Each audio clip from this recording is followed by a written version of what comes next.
가난과 외로움, 병마 등으로 점철되는 삶 속에서도 시 쓰기를 멈추지 않았던 한성기 시인. 자신의 삶을 중심으로 그곳에서 우러나오는 감동을 솔직하고 간결하게 작품으로 표현해 너무나 정직하고 소박한 시인으로 평가받는 그는 1970년대 대전을 대표하는 시인이자 충청권 문인을 대표하는 거목이다. 그러니까 아버님은 인생 전체가 시고 움직이는 것이 시고 그 말씀을 하셔도 그의 말이 시였고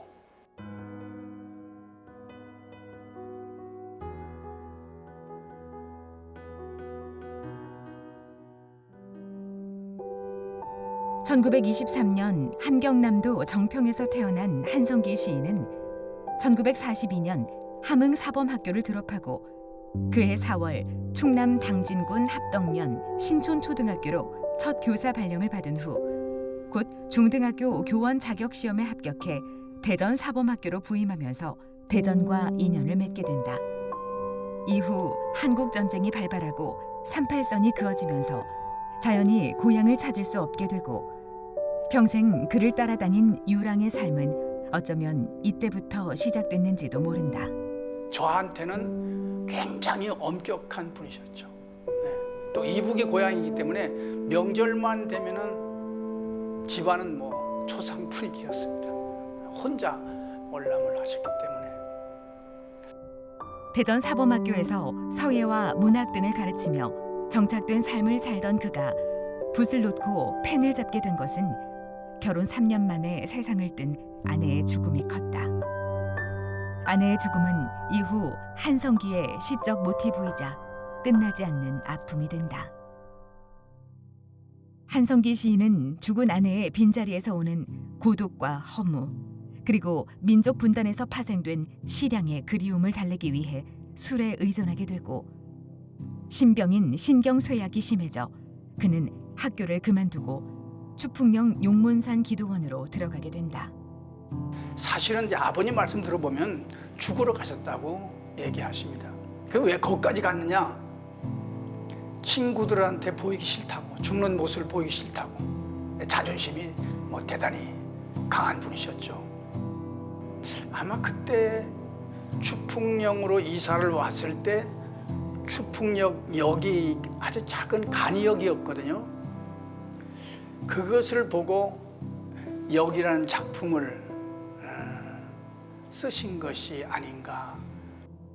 역 한성기 푸른 불 시그널이 꿈처럼 어리는 거기 조그마한 역이 있다.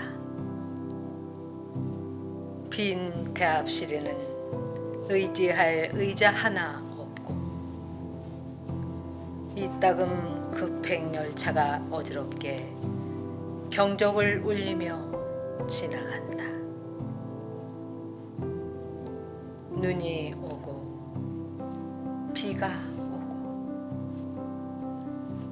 아득한 선로에 없는 듯 있는 듯 거기 조그마한 역처럼 내가 있다. 그 표지에는 비망록이라고 되어 있는데 여기에는 하루 일상적인 이야기라든가 또는 누가 어떤 찾아왔다든가 또는 누구를 만났다든가 누구하고 이렇게 서로 어떤 그 친분을 나눴다든가 그래서 거기에 대해서 여기에서 날씨라든가 이런 거에 또 나오면서 어떤 그 목사님의 그 설교라든가 또는 그 주요한 그러한 어떤 그 삶을 갖다가 그 마치 하루 중에서 여러 가지일 경우에는 한 줄씩 시행처럼 한 줄씩 요약해서 이렇게 놓기도 이렇게 했는데 이거는 그 순수한 읽기라기보다도 그것을 삶의 그것을 종합적으로 이야기한 그러한 종합 읽기다 이렇게 보아집니다. 건강을 회복한 한성기 시인은 다시 초심으로 돌아가 시를 쓰는 일에 더욱 열정을 다해 시 창작에 몰두하며 사력을 다한다. 이때부터 그는 때와 시에 상관하지 않고 한적하고 적막한 두 길을 걸었다. 아버님을 찾아오시면 무조건 뚝길을 걸으셔야 됩니다. 대전에서 유성, 대전에서 유성에서 진잠까지 외곽도로가 그때는 있었거든요. 그렇지 않으면 충대 그 언저리 그런 쪽을 걸으셨죠. 그것도 꼭 아버님은 이상하게도 구두를 신지 않으셨습니다. 왜냐하면 이 땅하고 접촉하는 그 감촉 때문에 흰 고무신도 제가 이렇게 나중에 보면은 밑이 아주 종이장처럼 다 달았어요. 그럴 정도로 뚝길을 걸으시면서 시를 구상하기도 하고 친구분들이 오시면 뭐 할 수 없이 같이 다니셨죠. 그래서 뚝길의 시인 또는 고무신을 신는 시인 뭐 그렇게 별명이 붙었었고 어떻게 보면은 뭐 목숨처럼 뚝길을 걸으셨고 바람을 느끼다가 또는 자연을 느끼다가 쓴 시들이 대부분이라고 말씀드릴 수 있겠죠. 그래서 아마 뚝길의 시인이라고 별명이 붙어 있다고 생각합니다. 네. 한성기 시인의 작품들 대부분은 그의 발자취에 머문 자연 곳곳의 대상에서 탄생했다. 발길이 머무는 곳마다 무엇 하나 허투루 보고 넘기는 법이 없이 오랜 기간을 걸으며 자연에 있는 섭리와 자신의 마음속 변화에 공감되고 하는 과정을 그리고 있다. 아버님은 시밖에 모르셨죠. 제가 보니까 22번 이사를 했는데 이사하는 이유가 시를 쓰기 위해서 이사하시는 겁니다. 여기서 살면서 그 위에 그 주변에 있는 데를 이렇게 돌아다 보면서 어떤 작품 구상이 떠오르면 시를 쓰고 이제 더 없다. 그럼 이사 가자. 22번 이사했습니다. 시를 쓰기 위해서 모든 생활을 다 거기에 집중했던 분이셨다고 그렇게 말씀드릴 수 있고 선생님이 작품을 갖다가 전 작품을 추려서 약 한 157편을 갖다가 분석해 본 바에 의하면은 자연 친화라든가 투병이라든가 연모라든가 고독이라든가 동경이라든가 여러 가지 그 주제별로 보는데 그 중에 가장 퍼센트가 높은 것은 자연 친화입니다. 시를 하나의 그 신앙으로 삼아서 자기 그 외롭고 고달픈 삶을 이렇게 시로 이렇게 승화시켜서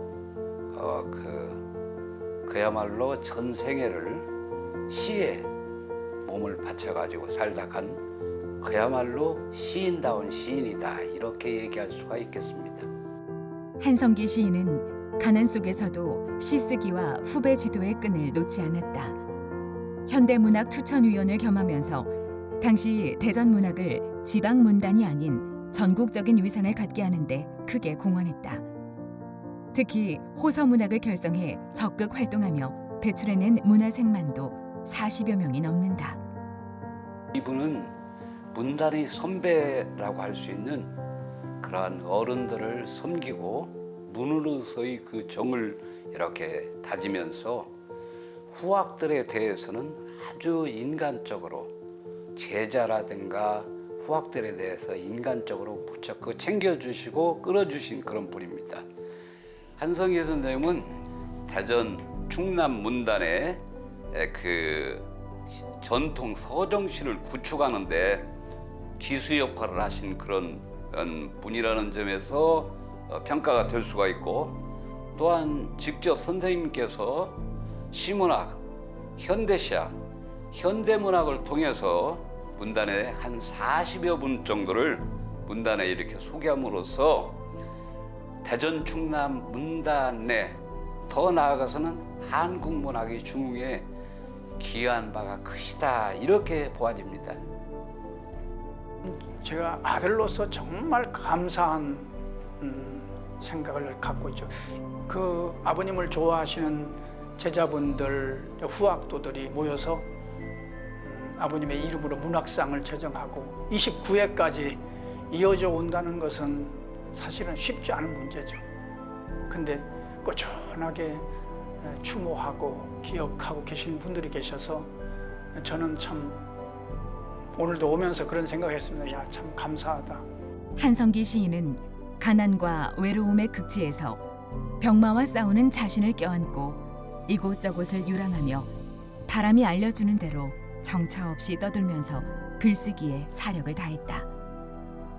작품들 대부분은 끝없는 길을 따라 걸으며 시선이 닿는 곳마다 서정의 아름다움을 맺는 시어들로 오늘날까지 우리들에게 감동을 주며 심금을 울리고 있다. 저는 그렇게 생각합니다. 저는 시인이 아니고 아버님 같은 분이 시인이라고 할 수 있지 않을까. 왜냐하면 그의 숨 쉬는 것, 움직이는 것, 말하는 것 모든 것이 시였으니까. 네.